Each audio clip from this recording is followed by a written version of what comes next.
Hi. In this video we're going to talk about one of the homework assignments that we have in relation to your research paper. And it's a very simple assignment where you count the number of citations in a research paper. So we'd like you to choose one or two papers that you've read, perhaps the ones you've summarized, and we're just going to count numbers. It's very simple.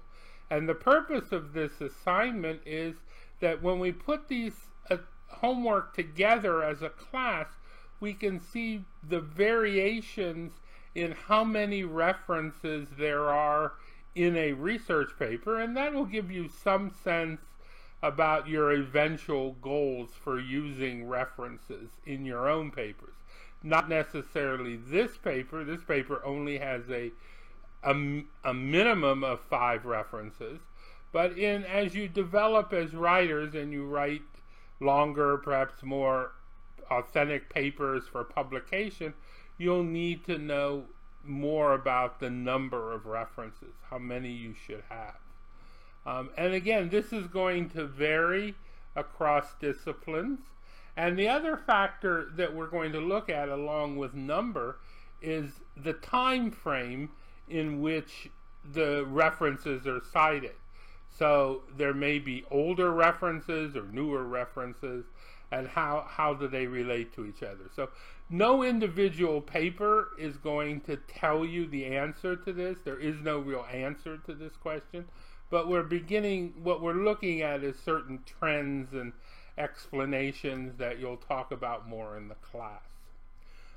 So the question is, what is it that the references tell you? So if you look at the reference list at the end of any paper, it will give you additional reading that you might, in topics that you might be interested in, and more information than the author cited in the paper.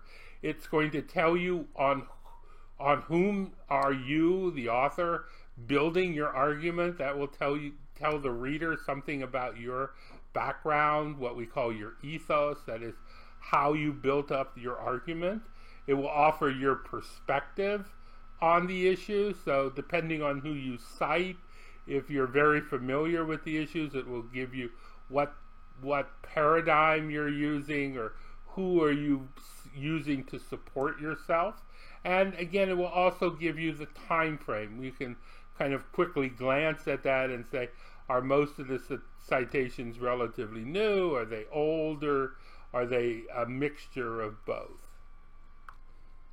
Now, the second factor we're going to look at is simply the introduction. And for your homework, you can define the introduction any way you wish. Often it's labeled as introduction, but if it's not, it's at least the first few paragraphs of the paper. And one of the things we've noticed is that a lot of citations are often in the introduction to the paper. So there's a higher density. So we can see some examples here. Again, this is from the paper I wrote. Here, the first one, notice that it's what we called before a descriptive. It doesn't give you a whole lot of information. It just gives you some background on the topic. Now, we're also using citations as here to lay out some of the argument to support what we're doing. And again, we'll talk about that more in detail in another assignment. And then often the citations are multiple. So this is frequently you'll see multiple citations in the paper, and that indicates that there's simply a lot of research. These are often descriptive. They don't go into particular detail. They just give you a general overview of the number of what are the issues that are going on in the paper. Now, the third factor that we're going to look at is what is called the recency effect. That is, how old are these references? And clearly in some areas, if you're working in a computer science or something where there's constantly new research, your citations are going to be much newer. If you're working in an area where there might be a theory that's been developed over the years, your research is going to have a more mixed number of citations. There always probably should be some new citations, although there could be areas where there isn't a whole lot of new research that you've revisited. Now again, you have to be very careful about this, particularly if there aren't too many new citations, that you may need to justify why you need research in this particular field. Sometimes I found one of the problems sometimes is a student, the citations are too old, or not that the citations are out of date. Citations never get out of date, but how you use them could be out of date. For example, I've seen students will say, so-and-so 1991 argued that there is a problem.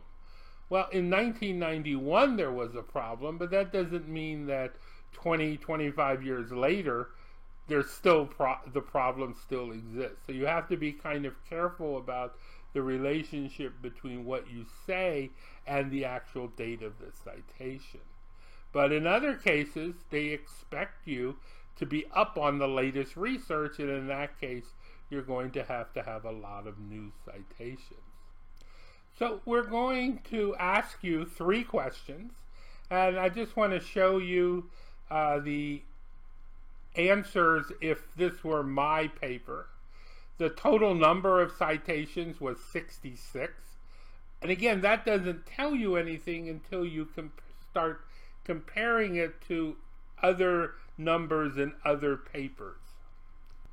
So if you compare it to an average number, you'll begin to see whether 66 is a lot or a little or a few.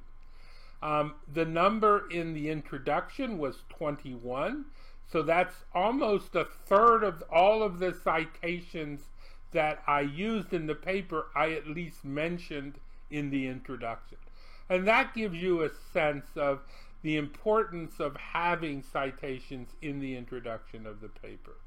And as I said, in the next assignment, you're going to look at the reason why those introductions are why those citations are in the introduction.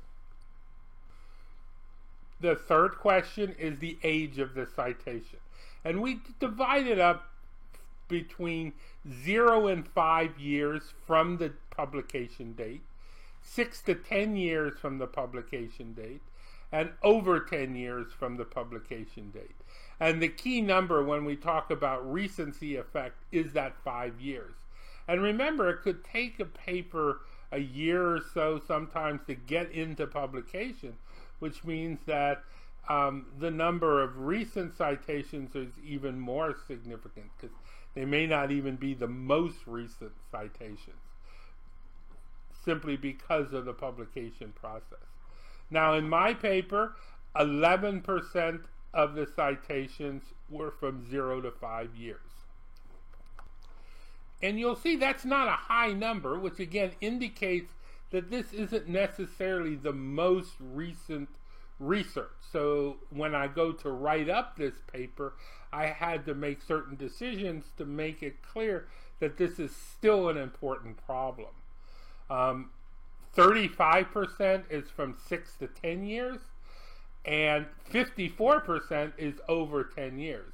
Now, the 6 to 10 years citations, and again, this is what we hope you know. There's no answer to this question, but those were a lot of general theory that I used to build up on my specific research question. And the 54% is also a theoretical approach. So it's a relatively new approach in terms of it was within the last 10 years that the actual approach was developed, but the specifics were not necessarily developed in great detail, so there is a gap there. But again, and there's a general theory about what I was doing that has existed for a long time. I wasn't creating a new theory. I was only trying to create a new approach to dealing with an old theory.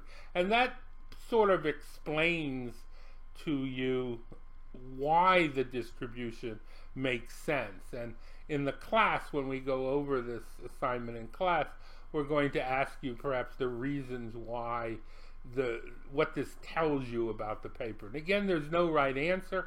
We're just having you think about what it is these citations mean and the way in which they're distributed.